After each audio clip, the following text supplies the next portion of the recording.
کلیجی colour, grey colour, فیروزی colour وغیرہ وغیرہ وغیرہ، ان رنگوں کا مکھی کے پیٹ سے نکلا ہوا مشروب دیکھا ہے کہیں آپ نے؟ اگر دیکھا ہے تو ہمیں بھی بتائیں، ہماری بڑا چاہ ہے ہمیں دیکھنے کا کہ ہم بھی دیکھیں رنگ برنگا شہد، لال، پیلا، ہرا وغیرہ وغیرہ وہ کیسا ہوتا ہے۔ لہٰذا ہمیں دکھائیں، بڑی مہربانی آپ دوستوں کی۔ یہ بات بھی نوٹ کر لیں کہ شہد کو شہد ہی کہا جاتا ہے یا عسل کہا جاتا ہے، مشروب نہیں کہا جاتا۔ اگر آپ نے شہد کو مشروب کہنا ہے تو کہہ لو، لیکن مجھے میرے سوالات کے جوابات دے دیں۔ کیوں یہ رنگ برنگ کا شہد جو شہد کی مکھیوں نے بنایا ہو تو وہ مجھے دکھا دیں کہ دنیا کے کس کونے کی مکھیاں رنگ برنگ کا شہد بناتی ہیں، کیونکہ تراجم میں لکھا ہے کہ ان کے پیٹ سے رنگ برنگ کا مشروب نکلتا ہے۔ سوال نمبر 4 ہے، مترجمین لکھتے ہیں کہ اور جس میں لوگوں کے لیے شفا ہے۔ اس پر سوال یہ ہے کہ لفظ شفا کے معنی کیوں نہیں کیے گئے؟ اس پر ہماری رہنمائی کریں، آخر کیا چھپانا چاہ رہے تھے جو اس کے معنی نہیں کیے؟ دوسرا یہ ہے کہ یہاں ترجمہ میں لکھا ہے کہ شفا ہے لوگوں کے لیے، تو اس پر سوال یہ ہے کہ یہ شہد جو ہے یہ بخار یا کینسر یا دمہ یا شوگر یا سر درد یا ٹی بی وغیرہ وغیرہ اور بھی سینکڑوں بیماریاں ہیں، کیوں ان کو ٹھیک نہیں کر رہا؟ یہ تو دعویٰ ہی جھوٹا ہو جاتا ہے کہ یہ بیماریوں کا علاج ہے، تو یہ ان کو ٹھیک کیوں نہیں کر رہا ہے؟ کیا یہ بات جو لکھی گئی ہے الکتاب میں یہ غلط ہے یا پھر آج تک ان لوگوں کی سمجھ میں نہیں ہے؟ آئیے اس پر ہماری رہنمائی کریں۔ مزید ہم آگے بڑھتے ہیں تو سوال نمبر 5 ہے، مترجمین لکھتے ہیں غور و فکر کرنے والوں کے لیے اس میں بہت بڑی نشانی ہے۔ اس پر سوال یہ ہے کہ یہ سارا جو آیت کے متن میں بیان ہوا ہے اس میں ہر آدمی نہیں بلکہ غور و فکر کرنے والوں کے لیے آیتیں ہیں۔ سوال یہ ہے کہ اگر آپ نے غور و فکر کیا ہے تو آپ کو کیا آیت ملی ہے، وہ ہمیں دکھائیں کہ آپ کو کیا ملی ہے۔ لہٰذا یہ کچھ سوالات تھے جو میں نے آپ دوستوں سے شیئر کیے ہیں۔ اب ہم آیت کے مشہور الفاظ کے معنی دیکھتے ہیں تو نمبر 1 پر ہے کلی۔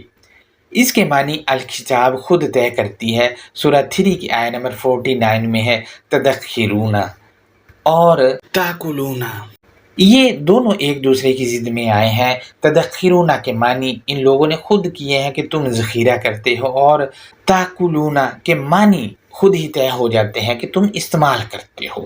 لہٰذا اگر ہم ڈکشنری کی طرف یا لغت کی طرف جاتے ہیں تو اس کے معنی جو ہے وہ کھانے سے متعلق بھی۔ بہرحال الکتاب اس کے معنی استعمال سے ریلیٹڈ طے کرتی ہے، اور الکتاب جو معنی طے کرتی ہے اسی کی ویلیو ہے میرے نزدیک۔ تو نمبر 2 کو ہم دیکھتے ہیں تو اس میں ہے ثمراچی۔ اس کے معنی نتیجہ کے ہیں جس کو انگلش میں ریزلٹ کہا جاتا ہے۔ نمبر 3 پر ہے فصلوں کی، پس تو خود کو ہم آہنگ کر، یہ اس کے معنی ہے۔ نمبر 4 پر ہے ذللا، اس کے معنی توازن دیے ہوئے ہیں۔ نمبر 5 پر ہے بطونی، یہ ظاہرون کی ضد ہے۔ ظاہرون کے معنی ہوتے ہیں نمایاں ہونا، اور بچونی کے معنی خود ہی طے ہو گئے، چھپے ہوئے کو بچونی کہا جاتا ہے۔ مزید یہ ہے کہ اس آیت میں یخرجو اور بچونی یہ ایک دوسرے کی ضد کے طور پر موجود ہیں۔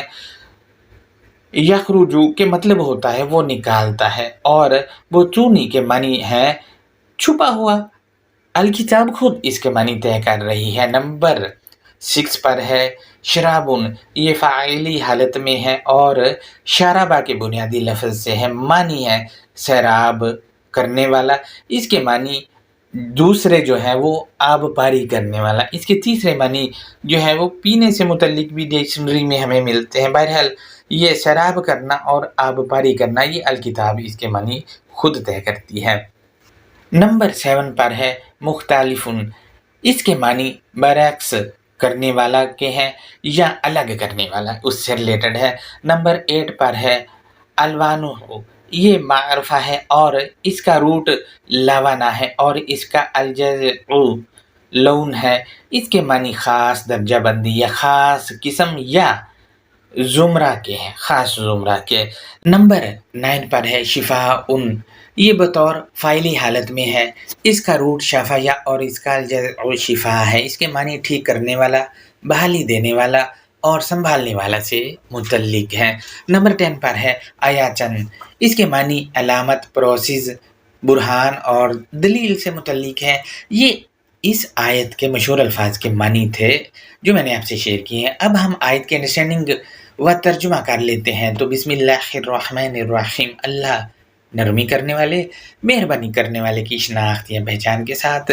سورہ نحل آیت نمبر 69 کی جانب جانے سے پہلے، اس سے پہلے والی آیت کا ترجمہ میں آپ دوستوں سے شیئر کر رہا ہوں جو ہم نے کیا تھا۔ ترجمہ کچھ یوں ہے، وَأَوْحَىٰ رَبُّكَ إِلَى النَّحْلِ، اور تجھے پالنے والے نے بے لوث خدمت گار یا لفظ بلفظ ہر جگہ پھیلانے والی قوم کی جانب انکشاف کیا۔ کیا انکشاف کیا؟ وہ آیت کے اگلے حصے میں بتایا گیا ہے، یہ کہہ کر کے ان اتخذ من الجبال بیوتا ومن الشجر، کہ تو اٹل یا جمع سے آیتوں میں موجود حکم یا دستور اور خاص نصب العین کو پکڑ۔ کیا پکڑنا ہے بتایا گیا ہے، وَمِمَّن يَعْرِشُونَ، اور اس سے جو وہ اختیار کی کرسی بناتے ہیں یا وہ علامتی اختیار دیتے ہیں۔ جب جامد سے آیتوں میں موجود حکم سے نصب العین لے کر عقل والے افراد اختیار نامہ بنائیں گے تو اس سے کیا حاصل ہوگا اور اس کا کیا کرنا ہے وہ بتایا گیا ہے سورہ 16 کی آیت نمبر 69 میں، یہ کہہ کر کے ثم کلی من کل الثمرات، اس کے بعد تم تمام نتائج سے استعمال کرتے ہو۔ اب دیکھیں، جب عقل والے افراد اختیار کی کرسی بناتے ہیں یا علامتی اختیار دیتے ہیں تو اس کے بعد تم تمام نتائج سے استعمال کرتے ہیں۔ جب وہ اپلائی کر دیا جائے تو اس کے نتائج نکلتے ہیں، ان نتائج کا جو رزلٹ ہوگا اسی کو استعمال میں لانا ہے۔ لہٰذا آیت کے اگلے حصے میں کیا کہا گیا وہ بتایا گیا ہے، فَاسْلُكِ سُبُلَ رَبِّكَ ذُلُلًا، پھر تو خود کو ہم آہنگ کر اپنے پالنے والے کی ویژن یا منصوبہ سازی سے، یعنی پالنے والے کا جو ویژن یا منصوبہ سازی اس سے ہم آہنگ ہونا ہے۔ جب ہم آہنگ ہو جائیں گے تو پھر کیا ہوگا وہ بتایا گیا ہے آیت کے اگلے حصے میں، یہ کہہ کر کے یخرج من بطونها شراب مختلف الوانہ فیہ شفاء للناس، پالنے والا وہ اس بے لوث خدمت گار جماعت سے سیرابی کا مواد نکالتا ہے، الگ کرنے والا، درجہ بندی کرنے والا، ان درجہ بندی کرنے والوں میں انسانیت کے لیے سنبھلنے یا انسانیت کے لیے بحالی دینے والا مواد ہے۔ اب آپ دیکھ لیں، بے لوث خدمت گار جماعت سے سیرابی کا مواد نکلتا ہے، تو یہ بے لوث خدمت گار جماعت کہاں سے یہ مواد لیتی ہے؟ تو وہ اسی آیت میں پچھلے حصے میں ہے کہ ان سے کہا جا رہا ہے کہ خود کو ہم آہنگ کر اپنے پالنے والے کے ویژن یا منصوبہ سازی سے، جب وہ اس منصوبہ سازی یا ویژن سے جو رب کا ہے ہم آہنگ ہو جائیں گے تو وہاں سے وہ مواد لے لیں گے سیرابی کا، اور پالنے والا وہ اس بے لوث خدمت گار جماعت سے سیرابی کا مواد نکالتا ہے۔ تو یہ بے لوث خدمت گار جماعت جو ہے یہ ہم جیسوں تک یہ وہ پہنچائے گی سیرابی کا مواد جو لیا ہوگا انہوں نے رب کے ویژن یا منصوبہ سازی سے، تو یہ پالنے والا وہ منتقل کروا رہا ہوگا لفظ بہ لفظ ہم تک۔ لہٰذا یہ جو مواد ہے یہ درجہ بندی کرنے والا ہے اور الگ کرنے والا ہے، مومنین کی کیٹیگری میں لے جائے گا، منافقین، کافر و مشرکین سے نکال کر، اور درجہ بندی بھی پھر کرے گا۔ اور یہ جو ہے جو رب کے ویژن یا منصوبہ سازی سے منسلک ہو کے جو مواد نکلا وہ انسانیت کے لیے سنبھلنے اور انسانیت کے لیے بحالی دینے والا سامان ہے۔ لہٰذا آیت کے اگلے حصے میں ہے یہ بتایا گیا کہ کون نکالے گا، وہ بتایا گیا یہ کہہ کر کے اِنَّ فِي ذَلِكَ لَآیَاتٍ لِقَوْمٍ یَتَفَکَّرُونَ، حقیقتاً مندرجہ ذیل میں یقیناً تجربات یا غور و فکر کرنے والے افراد کے لیے آیت ہے۔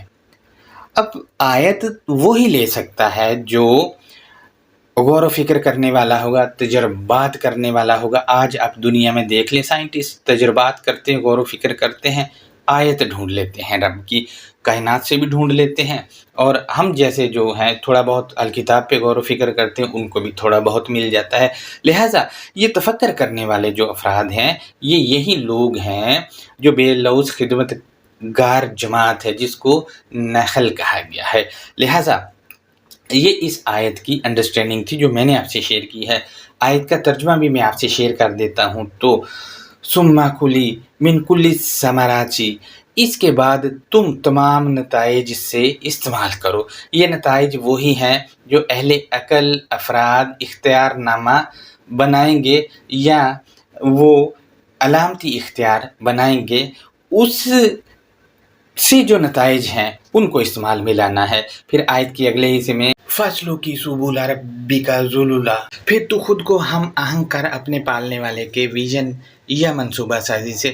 اب دیکھیں، رب کا ویژن یا منصوبہ سازی الکتاب میں ہے، اس سے ہم آہنگ ہو جانا ہے۔ جب ہم آہنگ ہو جائیں گے تو پھر کیا ہوگا، وہ آیت کے اگلے حصے میں بتایا گیا ہے یہ کہہ کر کے یخرج من بطونها شراب مختلف الوانہ فیہ شفاء للناس، پالنے والا وہ اس بے لوث خدمتگار جماعت سے سیرابی کا مواد نکالتا ہے، الگ کرنے والا، درجہ بندی کرنے والا۔ ان درجہ بندی کرنے والوں میں انسانیت کے لیے سنبھلنے یا انسانیت کے لیے بحالی دینے والا سامان ہے۔ ان فی ذالک لآیات لقوم یتفکرون، حقیقتاً مندرجہ ذیل میں یقیناً تجربات یا غور و فکر کرنے والے افراد کے لیے آیتیں ہیں۔ اب آپ دیکھیں، اس میں ذالکہ جو ہے یہ اسم اشارہ بعید ہے، اس کا مشار علیہ پیچھے جو آیت ہے جو بتایا گیا ہے اس آیت میں اور پچھلی والی آیت میں ٹوٹلی ہے، یہ ذالک کا مشار علیہ ٹوٹلی ہے۔ لہٰذا یہ جو ہے غور و فکر کرنے والے جو افراد ہیں ان کے لیے آیت ہے، اس سب میں ہر بندے کے لیے نہیں۔ ہمارے ہاں تو جو بھی اٹھتا ہے وہ آیتیں دھڑا دھڑ بنا سوچے سمجھے بنا غور و فکر کیے کاپی پیسٹ کرنے لگ جاتا ہے۔ لہٰذا یہ جو بنا سوچے سمجھے کاپی پیسٹ کرتے ہیں، انہوں نے الکتاب کی تعلیمات کو سب سے زیادہ نقصان پہنچایا ہے۔ یا وہ افراد جو خود کو قرآنسٹ تو کہتے ہیں، وہ چرب زبان ہے اور عقیدت مند ہے کسی جگہ کے، انہوں نے نقصان پہنچایا۔ لہٰذا یہ ہمارا آج کا لیکچر تھا، اس پر کوئی سوال ہے تو وہ آپ ہم سے کر سکتے ہیں۔ وہ دوست جنہوں نے ہمارے چینل کو لائک اور سبسکرائب نہیں کیا وہ بھی کر سکتے ہیں۔ اپنا بہت زیادہ خیال رکھیے گا۔ اللہ حافظ۔